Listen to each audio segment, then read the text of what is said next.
Okay, I think we're looking pretty good. And here we are for the last video of the year. The top 10 retro games I played in 2021. So, we're going to start out. And remember, as always, these are not in order of where I would rank them all time. Just how I would rank them this year. So, there's going to be some really strange looking ones. It's just how I felt this year, not all time. We're going to start off with a couple of honorable mentions. And like I said, we're going to be really strange almost right off the bat. First honorable mention is Donkey Kong 3. And as you know from 31 days, and there's going to be a lot of 31 days in here. But I had fun with this, making the video. Hope you enjoyed it if you watched that one. But it's got the Dragon Ball song, some remixes of NES tunes, some J-pop in there, really cool stuff. You get to use the bongo controllers and over 50 songs. But there you go. So that's the first honorable mention. And the other honorable mention is Castlevania Nocturne in the Moonlight, or Castlevania X, Nocturne in the Moonlight, or Symphony of the Night, as you probably know it. And like I said, it's really strange having Donkey Kong 3 and Symphony of the Night, one of the all-time classics, probably one of the greatest games of all time, together here as honorable mentions. But that's how strange this video is going to be.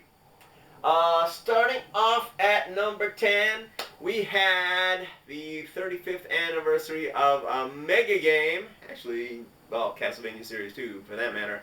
But mega game this year. And I'm changing the hashtag from doing more for Metroid 35 than Nintendo to doing more for Zelda 35 than Nintendo. And The Legend of Zelda, the original OG on the Famicom Disk System. Of course, it's for the NES. They made a cart for the Famicom. You can get it almost anywhere. The Nintendo Online, the Nintendo Mini. So I played this on the anniversary, and I think that was also an online game night at the same time. So that's always fun. And yep, that's my number 10 game of the year. Boom! Number 9, we actually have a tie, so I kind of cheated here. I was going to leave one of them out, but we've got Castlevania and Castlevania 3. And of course, this game is also celebrating its 35th anniversary this year, so I decided to include it. But if you were here in June, thanks to Star Trek 55 especially, but you watched me live stream these two for my 2020 birthday live stream. And yeah, I managed to beat this one in under an hour, or around 40 minutes. That's pretty good for me. And Castlevania 3, I managed to beat on the Alucard path. And basically, I only had to use the save state once on the PS4, just because I didn't want to go through the hassle of getting back up to the triple fight with the the mummies, and then the Cyclops and the Leviathan. But like basically, the first thing after I loaded that, I beat them right away. So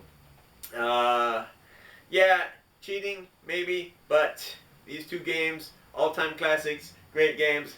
One of my favorite games of all time here, and we beat those for number 9.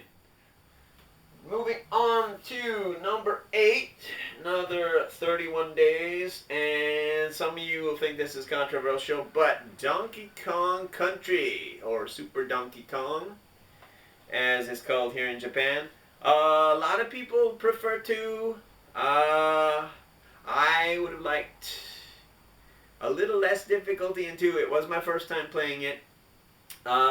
Changing into the animals was a little annoying. I'm used to riding them. I would prefer to ride them. I'm playing as Donkey Kong. You know, I'm not playing as Rambi. I'm playing as DK riding Rambi.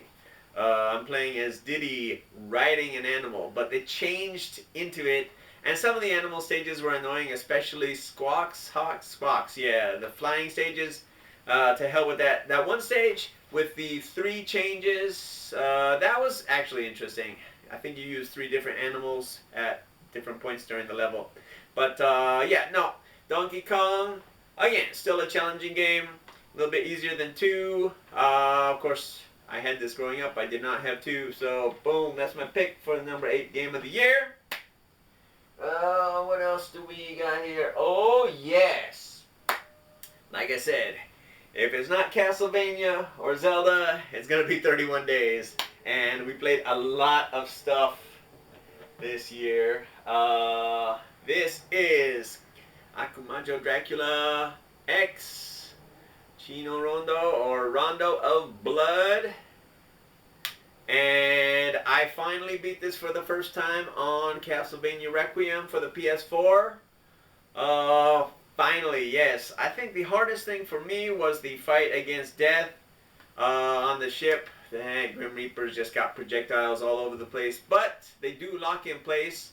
So if you can get them going one way, you can jump up and avoid them. Of course, you can whip them as well. But the sooner you get him down to the gold, and you'll want to use the item crash before he turns gold, because as I found out, saving the item crash, it does nothing against the gold form. And it's like, hey, good job. Wish I'd known that. But yeah, we managed to beat him. We beat the game for the first time, and Rondo is definitely up there. Difficult, very difficult. And of course, there's always debates on the Castlevania page. Whoa, what's more difficult? What's this? What's that? But yeah, that's definitely up there in terms of difficulty. So that is my pick for number 7, Retro Game of the Year. Moving on to number 6. Ooh, another first time play. We've got Metroid Fusion for the Game Boy Advance. Now, I actually bought this during Metroid. So again, 31 Days, Castlevania, Zelda, or Metroid. That's basically the whole box, right? But no, I bought this before they announced Dread, so before the prices spiked, because I wanted to play it. It was recommended by the Mitch, and he said, you gotta play it. I'm like, you know what? I ain't gotta play it. So I played this in June. I enjoyed it.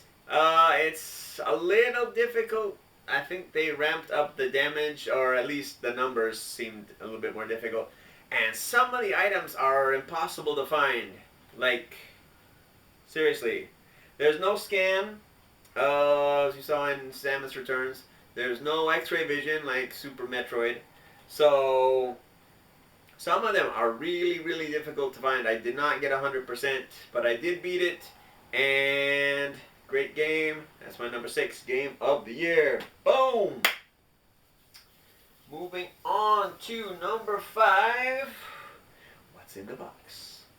We've got, and you know it had to be here, Sonic 2. Sonic the Hedgehog 2 for the Mega Drive, Sega Genesis. Man, I had a great time in August playing this for 31 days. And yeah, still my favorite. I played through 3. I thought the entire thing with Knuckles was a little bit too long. Some parts were a little challenging. But the difficulty in 2 is just right. And of course you can go supersonic. You may have seen the semi-exploit I found to get all the Chaos Emeralds early, or as early as possible. But yep, Sonic the Hedgehog 2 is my number 5 game of the year. Retro game of the year. And moving on to number 5, we're going to stick with the Mega Drive. We're going to stick with 31 days. And we're going to go back to October for the final first play of the Return of the Shredder, or Hyperstone Heist, as it's known in the West. And what can I say? It's Turtles in Time, only it's not. It's got the same great gameplay as the Super Nintendo had growing up. It's got even the same sprites. They changed the colors. They reworked the levels. I do like the longer levels. The music is great. The addition of the run button on C is great. And yeah, I had a great time playing this. Look forward to playing it again. And that is Hyperstone Heist, Return of Shredder for my retro game of the year, number 4. Boom. Okay, now you can probably guess what the top 3 are. But, alright, can you? This one's a little bit strange because it's not better than some of the games on the couch. But the fact that after 31 years, I finally put this in the win column.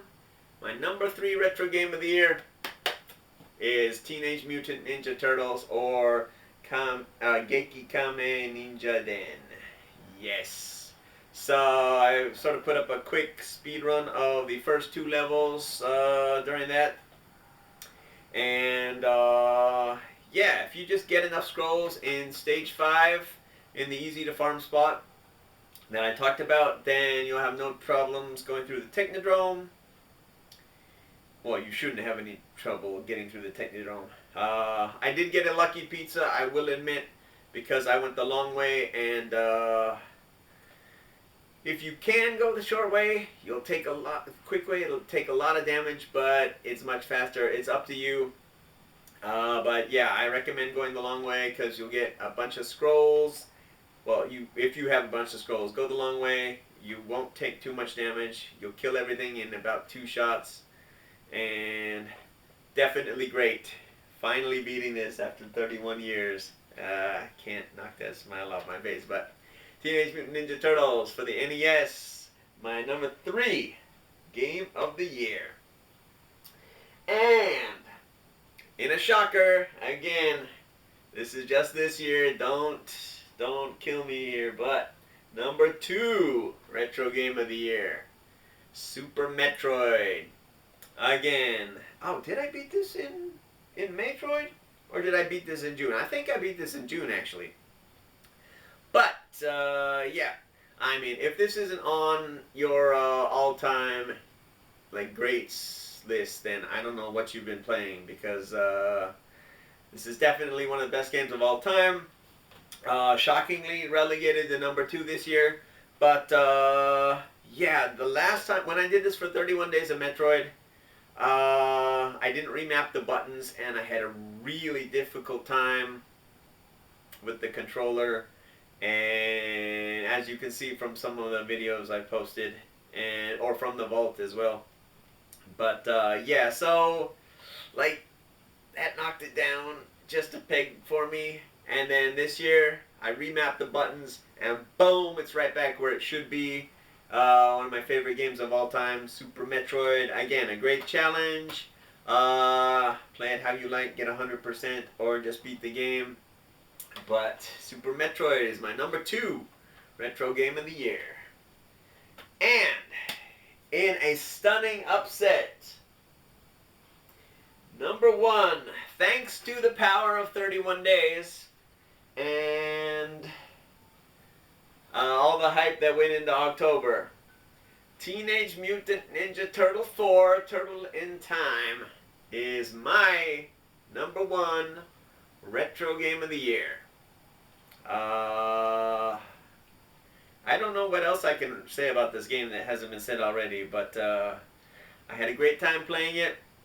It barely took, I think the timer was 31 minutes when I beat it, on hard. So, I mean, I'm not saying it's not challenging. Slash definitely took some lives, and I did have to continue on Shredder because of that Slash fight.